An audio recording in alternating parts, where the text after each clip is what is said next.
Good morning बंधुरा आज के मंगलवार 29 अक्टोबर 2024 एखन आमरा आछि पुष्करे पुष्करेर होटेल रूपम इने। तो एटा पुष्कर पहाड़ेर एकदम गाएई।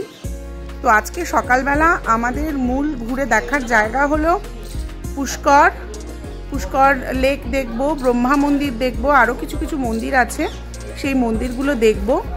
আর তারপরে আমরা চলে যাব আজমির শরীফ।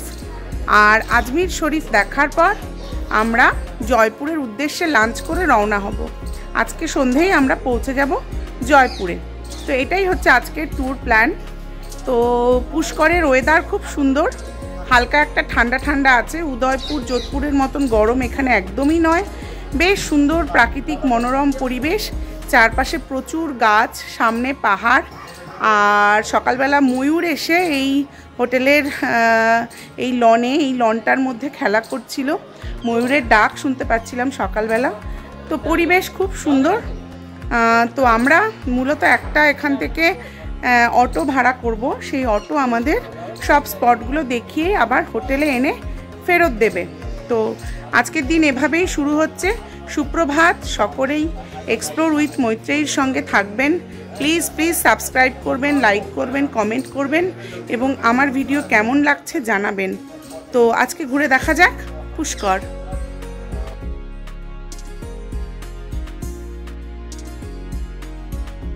পুষ্করে আমাদের হোটেলটা একদিকে যেমন খুব সুন্দর করে সাজানো ছিল, তেমনি আমাদের হোটেলের বাইরে থেকে একদম সাবিত্রী মন্দিরের চূড়া দেখা যাচ্ছিল।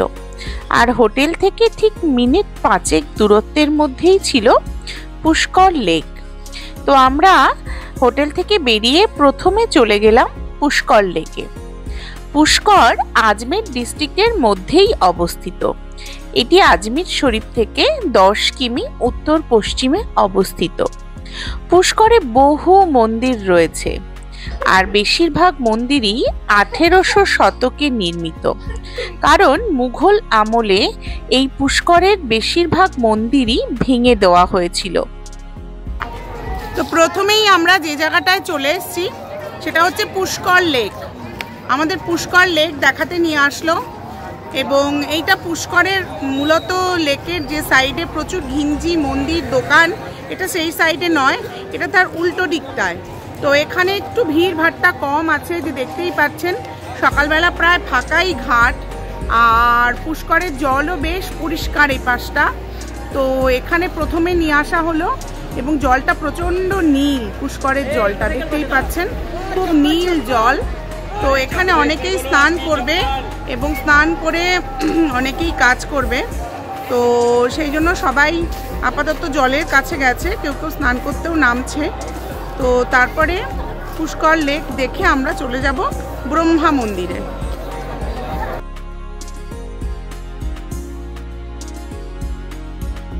পুষ্কর সরোবরকে হিন্দু শাস্ত্রে তীর্থগুরু বা সকল তীর্থের মূর্তি রূপ বলে উল্লেখ করা হয়েছে।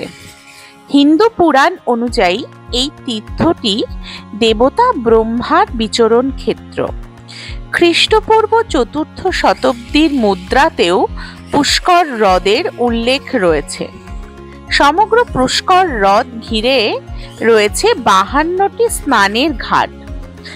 রামায়ণ মহাভারতে পুষ্করকে আদি তীর্থ বা প্রথম তীর্থ বলে উল্লেখ করা হয়েছে। এমনকি কালিদাসের অভিজ্ঞান শকুন্তলম নাটকেও পুষ্কর হ্রদের কথা রয়েছে। পুষ্কর লেক ভারতবর্ষের এমন এক লেক যেখানে পিতৃপুরুষের উদ্দেশ্যে জল প্রদান করা হয়। মনে করা হয় গয়া, বেনারস, বদ্রীনাথ এবং পুষ্কর, কুরুক্ষেত্র এই সমস্ত জায়গায় যদি মৃত মানুষের উদ্দেশ্যে তর্পণ করা হয় বা জলদান করা হয়, তাহলে তা সরাসরি পিতৃপুরুষ মাতৃপুরুষের কাছে গিয়ে পৌঁছায়। তো পুষ্কর এই কারণেই ভীষণ পবিত্র এবং আমাদের হিন্দু মন্ত্রে পুষ্করের নাম উল্লেখ করা হয় গঙ্গা যমুনার সঙ্গেই। তো পুষ্কর ভারতবর্ষের প্রাচীনতম একটি তীর্থ এবং মনে করা হয় যে এখানে তর্পণ করলে বা শ্রাদ্ধ করলে তা সরাসরি সেই জল পিতৃপুরুষ মাতৃপুরুষ যারা মৃত তাদের কাছে গিয়ে পৌঁছায়। তো আমরাও পুষ্করে এলাম আমার মায়ের উদ্দেশ্যে, বাবার উদ্দেশ্যে এবং সমস্ত পূর্বপুরুষের উদ্দেশ্যে জল দান করলাম।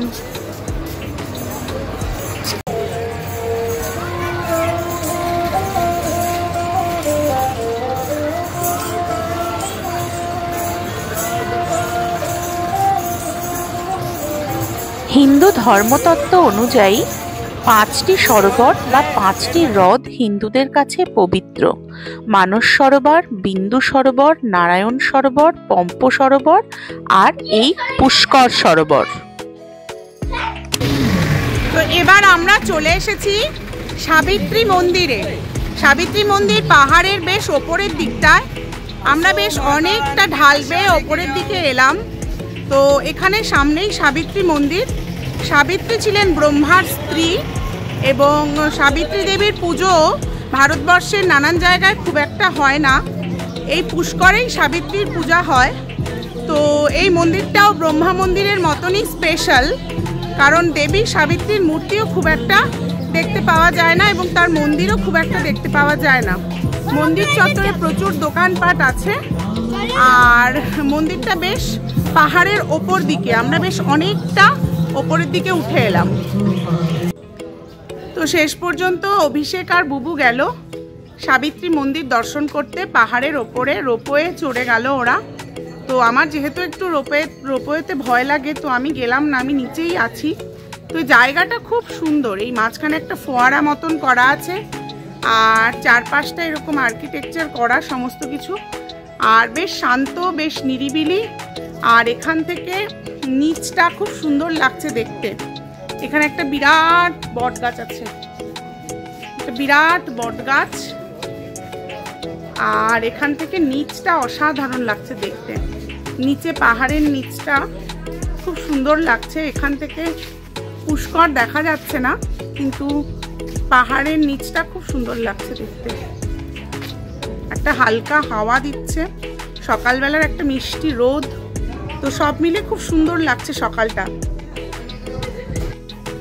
তো সাবিত্রী মন্দিরের গেটে এসে যেটা বুঝতে পারলাম, মন্দিরটা আসলে পাহাড়ের ওপরে, পাহাড়ের মাথায়। তো এই পাহাড়ের মাথায় এই যে এই রাস্তা দিয়ে যেতে হবে, দিয়ে পাহাড়ের ওপরে চড়তে হবে। মোট 960টা সিঁড়ি আছে। তো 960টা সিঁড়ি বেয়ে ওই পাহাড়ের মাথায় গিয়ে মন্দির দেখা সম্ভব নয়, কারণ এখনও আমাদের 2 দিন পুরো ট্রাভেল করতে হবে। আর রোপওয়ে আছে, রোপওয়ের মাধ্যমে যেতে পারেন। সেক্ষেত্রে 180 টাকা পার হেড টিকিট।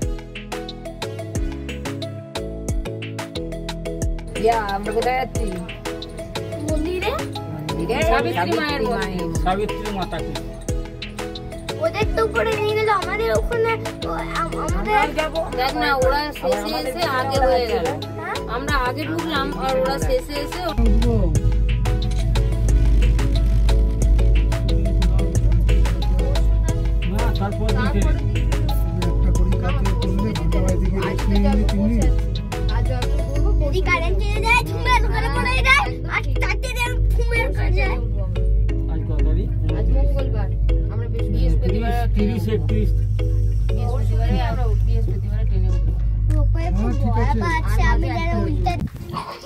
সাবিত্রী মাতার মন্দির রত্নগিরি পাহাড়ের ওপরে অবস্থিত। মন্দিরটি প্রায় 750 ফুট উচ্চতায়। এখানে 970টি সিঁড়ি বেয়ে ওপরে উঠতে হয় অথবা কেবল কারে ওপরে যাওয়া যায়। মন্দিরে 3টি মূর্তি আছে। মাঝখানে সাবিত্রী দেবীর মূর্তি, ডান পাশে সারদা দেবীর মূর্তি এবং বাম পাশে দেবী সরস্বতীর মূর্তি। ভাদ্র মাসের সপ্তমীর রাতে দেবীর জাগরণ উৎসব হয় এখানে। প্রতিদিন এই মন্দির সকাল 5টা থেকে দুপুর 12টা পর্যন্ত এবং বিকেল 4টে থেকে সন্ধে 9টা পর্যন্ত খোলা থাকে। এই সাবিত্রী মাতার মন্দিরটি পাহাড়ের একদম চূড়ায় অবস্থিত বলে এখানে প্রচুর হনুমান রয়েছে। সমস্ত মন্দিরে হনুমানের প্রচুর উৎপাত, তাই আসার সময় একটু সাবধানেই আসবেন, না হলে হনুমানের হাতে আঘাত পাওয়ার সম্ভাবনা আছে। সাবিত্রী মায়ের মন্দিরের একদম ওপর থেকে পুষ্কর হ্রদ যেমন দেখতে পাওয়া যায়, তেমনি সমস্ত পুষ্কর শহরটা খুব সুন্দর দেখতে পাওয়া যায়।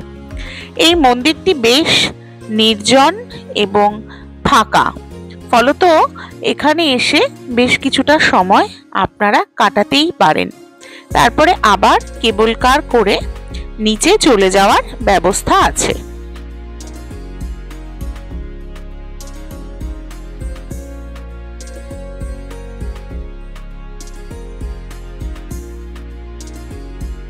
সাবিত্রী মাতার মন্দির দর্শন করে আমরা চলে গেলাম ব্রহ্মা মন্দির।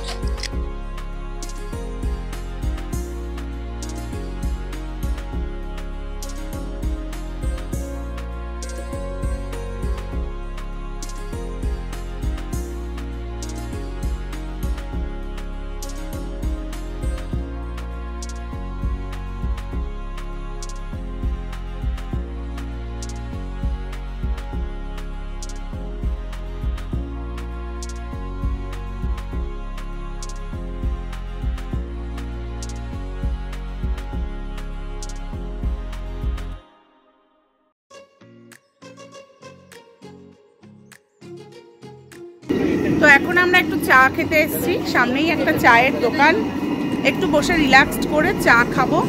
অভিষেকটা ওপরে সাবিত্রী মন্দিরে গেছে, তো আমি বেশ একটু ফাঁকা সময় পেয়েছি, তো একটু বেশি সকালবেলা হালকা হালকা রোদ, হালকা হালকা ঠান্ডা, একটু বসে জমিয়ে চা খেয়ে নেবো।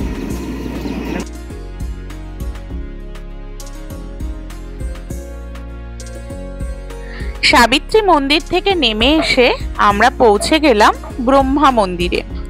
ব্রহ্মা মন্দিরে যাওয়ার দুপাশে প্রচুর দোকানপাট রয়েছে এবং এখানে কিন্তু বেশ কম দাম।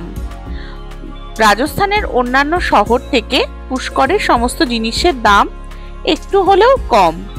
তো নানান রকম জিনিসপত্র দেখতে দেখতে আমরা এগিয়ে গেলাম ব্রহ্মা মন্দিরের দিকে। তো আমরা এখন চলে যাচ্ছি পুষ্করের ব্রহ্ম মন্দিরে। পুষ্করের ব্রহ্মা মন্দির পৃথিবীর একমাত্র ব্রহ্মার মন্দির, আর দ্বিতীয় কোনো মন্দির নেই সারা পৃথিবীতে ব্রহ্মার। তো ব্রহ্মা মন্দিরে আমরা এখন যাচ্ছি, ব্রহ্মার দর্শন করব এবং তারপরে ওখানে পুজো দেব। তো ব্রহ্মা মন্দিরের চারপাশটা এইরকম, চতুর্দিকে প্রচুর দোকানপাট ভর্তি, চারদিকে পূজার সামগ্রী বিক্রি হচ্ছে। তো আমরাও পূজার সামগ্রী নেব এবং ব্রহ্মা মন্দিরে পুজো দেব। চতুর্থ শতকে আদি শঙ্করাচার্য এই মন্দির সংস্কার করেছিলেন। পরে মধ্যযুগে রতলামের মহারাজ জাওয়াত রাজের সময় মন্দিরটি দ্বিতীয়বার সংস্কার করা হয়। তো আমরা ডালা নিয়ে নিয়েছি ঠাকুরের জন্য, পুজোর ডালা।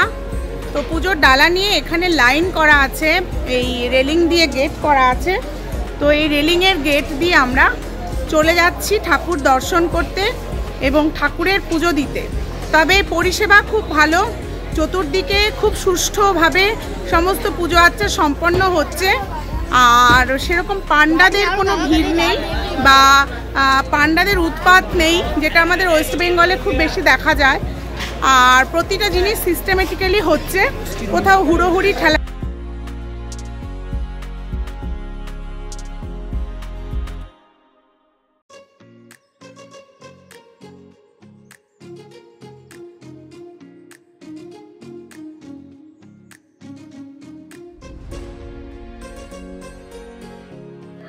ভারতবর্ষের একমাত্র ব্রহ্মা মন্দির এই পুষ্করেই অবস্থিত এবং এটির গুরুত্ব অনেক বেশি ভারতীয় হিন্দু শাস্ত্রে। এই ব্রহ্মা মন্দিরটি মনে করা হয় 1400 শতকে নির্মিত। আমরা চলে এসেছি ভারতবর্ষের একমাত্র ব্রহ্মা মন্দিরে। এই যে সামনে যেটা ব্লু কালারের মন্দির দেখা যাচ্ছে, এটাই ব্রহ্মা মন্দির। এই পর্যন্ত ফটোগ্রাফি অ্যালাউ আছে, তো এখান থেকে আমি লাস্ট ফটো করছি, এরপরে আর ফটোগ্রাফি করতে দেবে না। তো বেশ একটু উঁচুতে উঠে আসতে হয়েছে। তো মন্দিরটা খুব শান্ত এবং ভীষণ পরিষ্কার। তো আপনারা দেখে নিন যারা আসতে পারছেন না রাজস্থান, তো এখান থেকেই মানস দর্শন করতে পারেন। এই হলো ভারতবর্ষের এবং পৃথিবীর একমাত্র ব্রহ্মা মন্দির।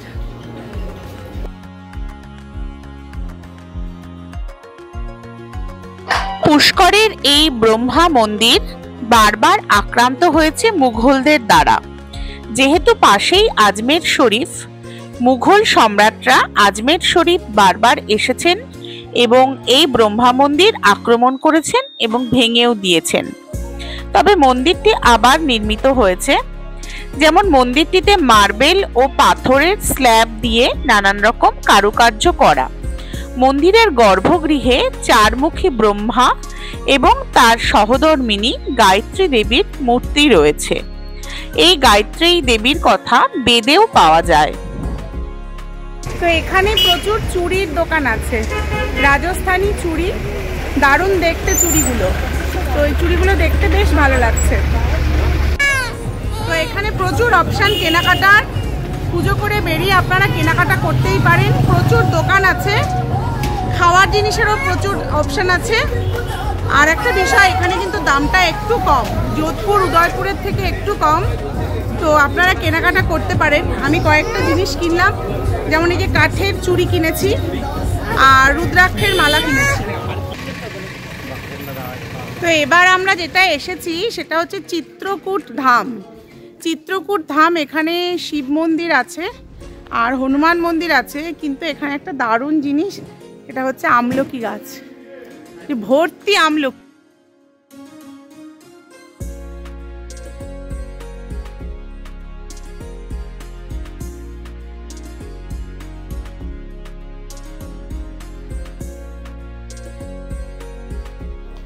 এখানে ভর্তি আমলকি। তো নিচে প্রচুর আমলকি পড়ে আছে, একটা দুটো আমলকি তুলে নিচ্ছি।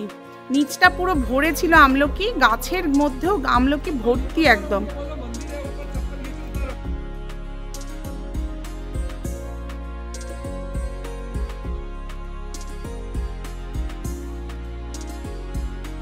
তো আমরা চলে এসেছি ত্রিকূট শিব মন্দিরে। এটা পুষ্করের ভেতরেই অবস্থিত, এটা পাহাড়ের একটু ওপরের দিকে। তো এখান থেকে চারপাশের পাহাড়টা দারুণ দেখতে লাগছে মন্দিরের ওপর থেকে, চারপাশটা খুব সুন্দর। আর এখানে একটা নন্দী মহারাজের মূর্তি আছে, একটা কচ্ছপের মূর্তি আছে। তো এর বাইরে ভেতরে আমি দেখাতে পাচ্ছি না, ভেতরে শিব মূর্তি আছে। এখানে মন্দিরের ভেতরে ফটোগ্রাফি অ্যালাউ নেই, তো সেই জন্য আমি আর ভেতরটা দেখাতে পাচ্ছি না। কিন্তু চারপাশটা দেখুন কি সুন্দর। আর এই হচ্ছে সেই আমলকি গাছ, যে আমলকি গাছ থেকে আমরা এখন অনেকগুলো আমলকি পেরেছি।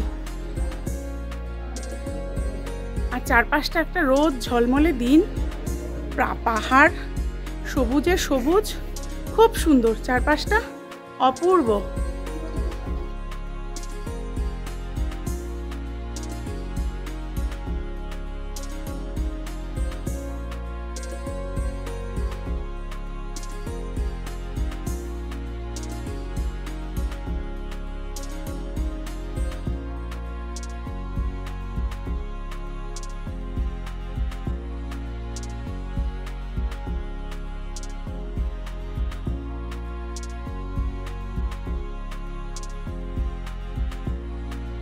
जय सिया राम।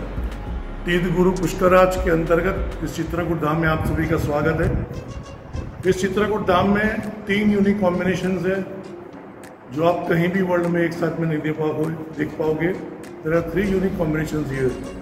नंबर 1, 11 फुट का शिवलिंग है, 15 फुट ज़्यादा की लंबाई है, और जो मेन दर्शन करने हैं आपको, इस शिवलिंग के अंदर हनुमान, ये आपने आज तक कभी भी कहीं भी नहीं देखा होगा। दुनिया का एकमात्र ऐसा मंदिर है जहाँ शिवलिंग के अंदर हनुमान जी, क्योंकि जब राम आए तो शिव और पार्वती ने तय किया था कि हम इनकी सेवा में जाएंगे। शिव और पार्वती ने मिलकर शिवलिंग में से जो 11वां रुद्र अवतार प्रकट किया था, उस विग्रह के दर्शन। इसलिए ध्यान से देखिए, यहाँ हनुमान जी गदा लेके नहीं खड़े, पहाड़ लेके नहीं खड़े, छाती फाड़ के नहीं खड़े। यहाँ जो हनुमान जी है, जैसे भगवान शिव कैलाश में बैठते हैं, ऐसे डब्बू लेके बैठते हैं। जिसको कहते हैं हनुमान जी की शिव मुद्रा, इस स्वरूप को कहते हैं मंगल मूर्ति। हम जो हनुमान जी की एक विशिष्ट आरती गाते हैं, मंगल मूर्ति मारुतनंदन सकल मंगल मूल निकंदन, वो ये मंगल मूर्ति स्वरूप है।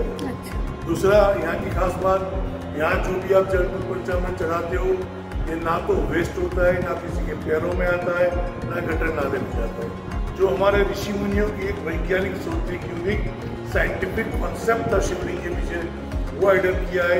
या जो भी जल को चढ़ाते हो, पीछे जलाधार से निकल के नीचे पुल है, उससे जमीन में चला जाता है। जमीन में जाने के बाद आपका चढ़ाया हुआ जल पंचामृत with natural recycling process recycle हो गए, डायरेक्ट के नेचर वाटर फॉर्म में कन्वर्ट होता है, तो वही पानी इन सारे पेड़ पौधों को पिला दिया जाता है, जिससे वाटर लेवल, ग्रीनरी सब कुछ मेंटेन है।